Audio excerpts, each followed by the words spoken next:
Hey everyone, it's Mark from Ooika. For the month of September, we have a new matcha, which is from Uji. It's a fantastic terroir. This is actually our first tea that came in for the harvest of 2022, and it got me thinking about the idea of vintage, and specifically the difference between vintage in Japanese tea and vintage in Chinese tea. Vintage is basically the year of harvest. Just like in wine, you have 1980. That would be grapes that were harvested in 1980 from that year. Every year, the vintage is completely different. That's because the weather changes, the sunlight condition changes, the plants are a year older, and sometimes there's new plants. And also just the techniques that the farmers use change because people change as time goes on. And that's really exciting in the world of tea because every year we have tea from the same producer, from the same region, and yet it tastes subtly different. Well, being that this is the first vintage of 2022, I thought I would talk a little bit about the differences between the Japanese and the Chinese idea of vintages in tea. In tea, there's 6 different categories,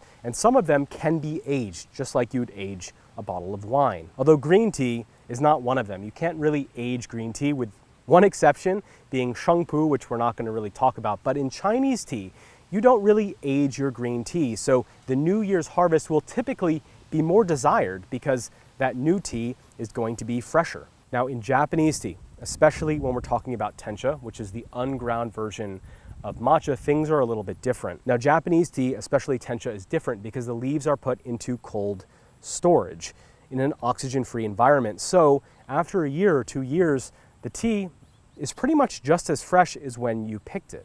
In Chinese tea, when tea is aged, it's done so to change the characteristics of the tea.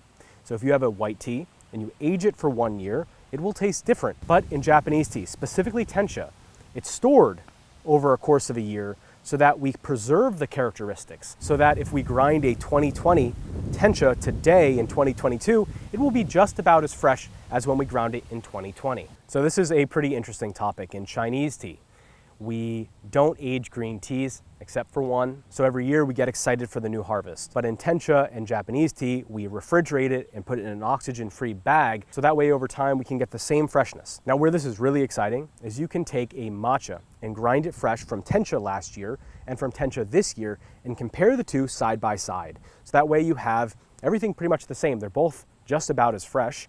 They're both from, let's say, the same producer and the same terroir, the same region that they're from. Everything is the same.